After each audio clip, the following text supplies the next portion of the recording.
안녕하세요. 정치유감입니다. 좋아요 눌러주시는 거 잊지 마시고 광고 시청 한 개만 부탁드리겠습니다. 한동훈의 눈에는 디올백은 안 보입니다. 김건희 주가 조작도 안 보여요. 오직 이재명만 보입니다. 제가 일일이 다 찾아보진 않았지만 최근 들어서 한동훈의 이재명 물고 늘어지는 구질구질함이 더 심해지고 있어요. 공금 법화 횡령, 만취 음주운전, 혐오 욕설, 위증교사, 대장동 토착비리, 백현동 토착비리, 성남FC 뇌물, 거짓말로 인한 선거법 위반 등등. 사실 그런 각각의 비위를 저지르는 사람들은 현실 세계에 드물지만 존재합니다.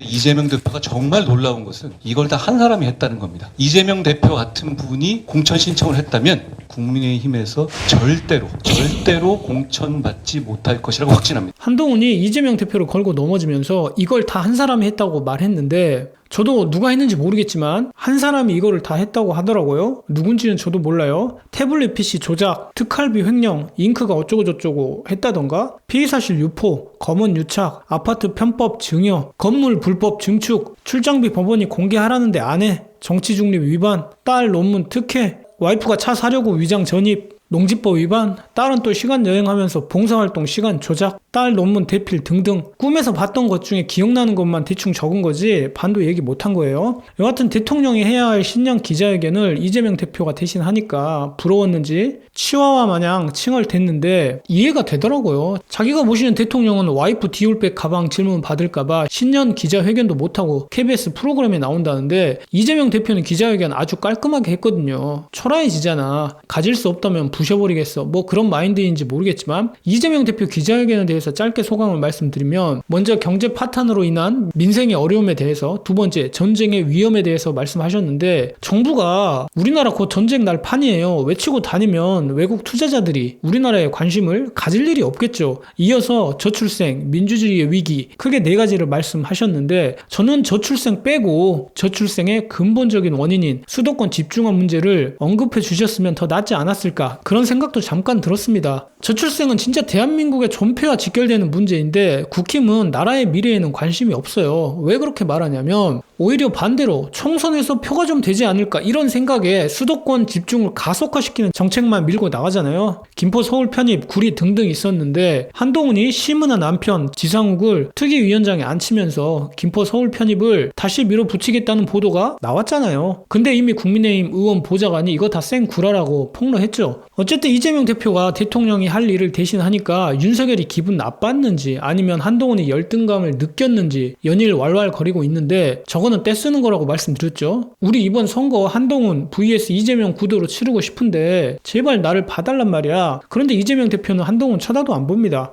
본인이 아바타면 당무개입이 아니지 않나요 하는데 제가 생각하기에는 아바타면 그 존재 자체가 당무개입입니다.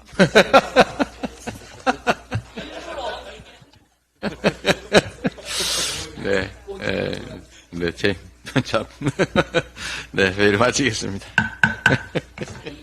이재명 대표 웃음소리 듣고 저도 찐으로 웃음이 나오더라고요. 한동훈은 진짜 이 아바타 발언뿐만 아니라 너무 손쉽게 우스워져요. 보통 사람들이 보면 그럴 사안이 한두 개가 아니야. 근데 그렇게 보는 게 진보진영 사람들만은 아닌가 봅니다. 국힘의 당사 앞에 한동훈 근조 꽃길이 펼쳐졌습니다. 앞으로 꽃길만 걷길 바래. 우리 이런 말은 많이 들어봤잖아요. 그런데 그 꽃길이 너 빨리 요단강을 건너길 바란다는 의미의 근조 화환이야. 화환 까는 거는 김건희 고모가 전문이긴 한데 어쨌든 그래서 누가 보냈나 찾아봤어요. DC라는 커뮤니티는 대부분 아실 텐데 현재 기준 우리나라 커뮤니티 순위 2위인 뽐뿌보다 4배 이상 트래픽이 많은 압도적 커뮤니티입니다. 거기에 국민의힘 비대위 갤러리가 있어요. 갤러리는 카페나 모임 그런 개념이라고 생각하시면 되는데 여기서 한동훈 근조화환 보내기를 진행한 겁니다. 민주당 지지자들이 많은 커뮤니티가 아니고 찐 국힘 지지자들만 이용하는 곳입니다. 규모가 작은 이런 데가 아니고 1시간 동안 글이 300~400개가 올라가는 곳이에요. 아무튼 DC 트래픽은 우리나라 1위니까 물론 주제에 따라서 다르긴 하겠지만요. 근데 제가 거짓말 하나도 안 보태고 여기에서 한동훈은 진짜 악의 축이에요.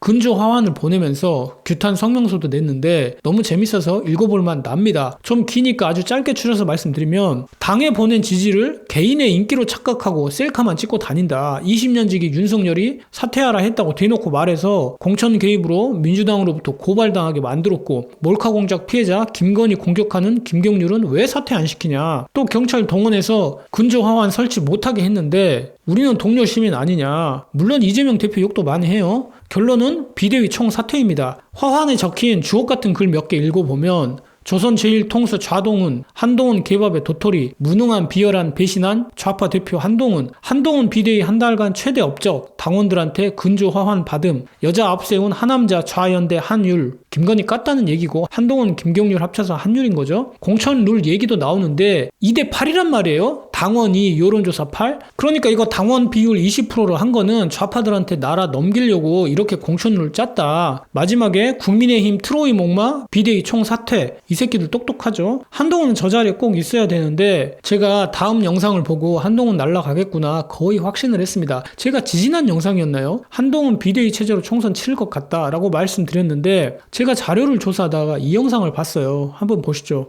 굉장히 충격적인 소식이 나왔습니다. 자, 한동훈 위원장이 매일 출근을 하면서 김어준의 뉴스 공장을 들은 적이 있다.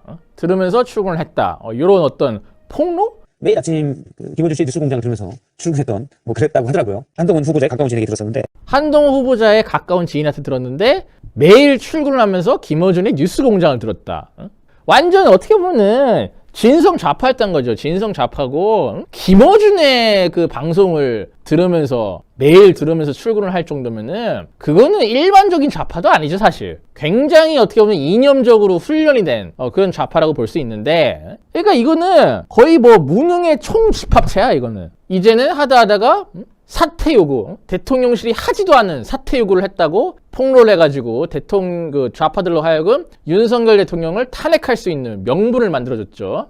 신의 한수는 보수 진영 유튜브 중에 국내 최대 채널이에요. 그런데 여기서 한동훈한테 좌파 프레임 걸어서 깐다고 하는 것은 이미 어느 정도 세팅이 끝났다. 엄청나게 물어뜯는다는 얘기고 이미 저 채널의 구독자들은 충격이다. 누굴 믿어야 하느냐 이런 얘기를 해요. 실제로 틀딱 유튜브를 보는 사람들은 유승민하고 이준석은 배신자란 말이에요. 근데 한동훈은 배신자 플러스 좌파 스파이 프레임이야. 또 유승민을 그렇게 싫어하는데 유승민이 공천 신청 안 했다. 이런 불출마 선언도 아닌 희한한 선언을 했잖아요. 근데 지금 한동훈이 유승민 전략 공천한다 이런 얘기가 나오고 그러니까 조선제일통수 한동훈 이렇게 부르는 겁니다. 어제 발표된 갤럽 여론조사에서 한동훈이 지난 4월 이후로 처음으로 20%대를 찍었다는 결과도 나왔잖아요. 윤석열 지지자들은 윤석열이 잘 안 되면 안 될수록 먹잇감을 찾아야 되는데 현재는 그게 한동훈입니다. 물론 한동훈 인기 많아요. 근데 보수 유튜버들이 씹어 제끼잖아요. 그거 못 버팁니다. 우리로서는 정말 안타까운 일이죠. 총선 때까지 삽질을 하면서 끌고 가줘야 되는데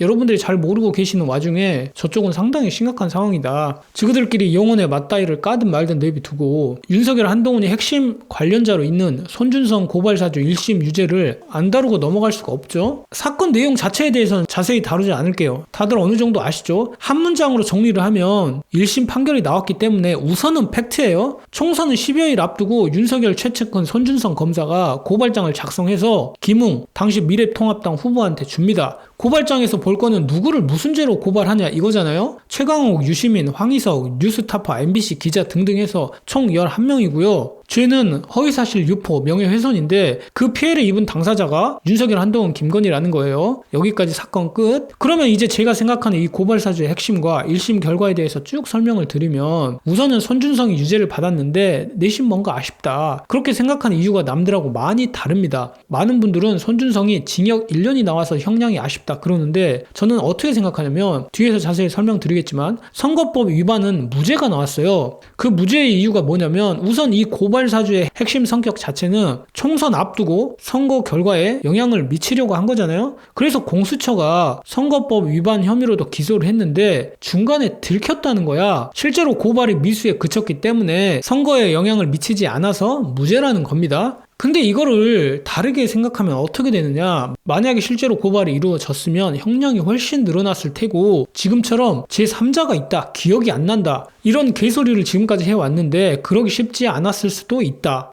그런 점에서 아쉽다는 거예요. 형량에 대한 제 생각이었고 이 영상을 먼저 보시죠. 고발장 초안을 아마 저희가 만들어서 일단 보내드릴게요. 윤석열 죽이기 쪽으로 이렇게 갔다. 네네네. 그리고 얘들이 조직적으로 움직였다. 자료들이랑 이런 것들 좀 모아서 일단 드릴 테니까 네네. 그거 하고 고발장을 네. 남부지검에 내랍니다. 남부 아니면 조금 위험하대요.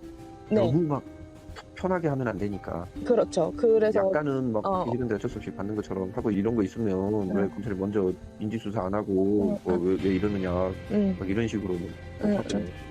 그러니까요. 그렇죠. 요 고발장 요건 관련해 가지고 저는 쏙 네네네. 제가 가면 응. 윤석열이 시켜서 고발한 것이다가 나오면 되겠는데 사실 이게 끝이야. 손준성이 김웅한테 텔레그램으로 고발장을 보냈고 당시 미래통합당 선대위 부위원장인 조성은한테 보내면서 통화한 건데 김웅이 말하잖아요. 남부지검에 내랍니다. 조금 위험하대요. 누구한테 지시를 받은 거지. 그리고 제가 가면 윤석열을 시켜서 고발한 것이 나오게 되는 거예요. 자백했잖아. 이제 세부적으로 좀 살펴보면 가장 먼저 절대 이해가 안 되는 부분은 내 보스와 내 보스의 와이프를 피해자로 고발장에 적었다는 거예요. 미친 짓이죠. 여러분 회사 사장님이 명예훼손 당했다고 검찰에 고발했다고 쳐봐요. 사장님 뜬금포로 갑자기 소환장 받는 거야. 봉투 까봤더니 아래 직원이 내가 명예훼손 당했다고 검찰에 고발을 한 거예요. 이거 제정신이에요? 제정신이라고 하면 사장님의 허락이 미리 있었겠지. 사실 이 사건은 요것만 봐도 다 끝나 진짜로. 아니 회사 일도 바쁜데 나가서 조사 받아야 되니까 사장님 몰래 고발장 작성해서 제출했다는 게 말이 안 되잖아요. 그리고 명예훼손 피해자로 적시된 게 윤석열, 한동훈, 김건희거든요.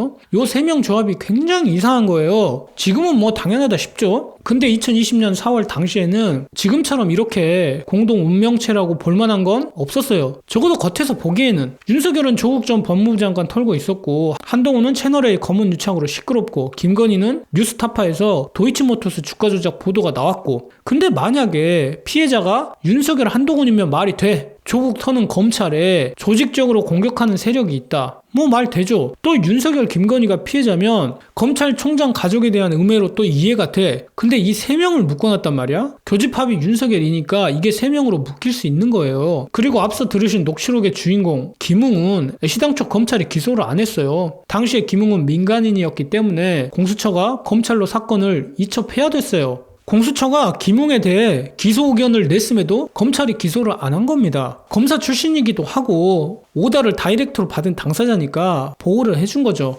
고발장을 사족 다 덜어내면 딱 3문장 남습니다. 첫째, 김건희는 주가 조작에 관여한 사실이 없다. 둘째, 한동훈은 검은 유착에 관여한 사실이 없다. 셋째, 제보자 X 지현진과 뉴스타파 시민보는 거짓말로 윤석열, 한동훈, 김건희의 명예를 훼손하였다. 입니다. 그러니까 명백하게 그 고발장의 이익 당사자들은 윤석열, 한동훈, 김건희지 손준성이 아니에요. 또 한 가지 꼭 언급드려야 되는 부분이 이 고발장이 손준성을 통해서 김웅한테 갔던 날이 4월 3일이거든요. 근데 하루 전인 4월 2일 한동훈이 사진 60장을 손준성한테 카톡으로 보냅니다. 그리고 손준성이 김웅한테 보낸 고발장 관련 첨부 자료는 88장, 고발장은 20장. 이러니 한동훈이 비번을 목숨 걸고 지킨 거고 손준성도 마찬가지로 비번 불지 않았죠. 이런 거는 기자들이 질문도 하지 않아요. 뭐 한동훈이 보낸 카톡이 고발장 관련한 거라고는 단정 지을 수 없지만 그래도 자신만만한 표정으로 법카 운운할 게 아니라 한마디 정도 입장은 내야 되지 않겠습니까? 뻔뻔하게 그지없습니다. 정리하겠습니다. 앞서 설명드렸지만 고발사주 사건은 고발장이 대검에 제출이 안 된 미수 사건이기 때문에 선거법 위반이 무죄 났다고 했잖아요. 그런데 이 사건의 핵심은 정치 검찰의 정치 개입입니다. 선거에 영향은 미치지 않았다고 하나 실제로 고발이 이루어진 것과는 별개로 분명히 정치 개입은 이루어졌죠. 검사는 정치적 중립 의무가 있는데 그걸 위반하고 정치에 개입을 했으면 선거법 위반도 충분히 인정을 할 수 있는 것이 아닌가 뭐 그런 생각이 듭니다. 검사들이 정치에 개입하려고 하는 걸 애초에 싹을 자르기 위해서는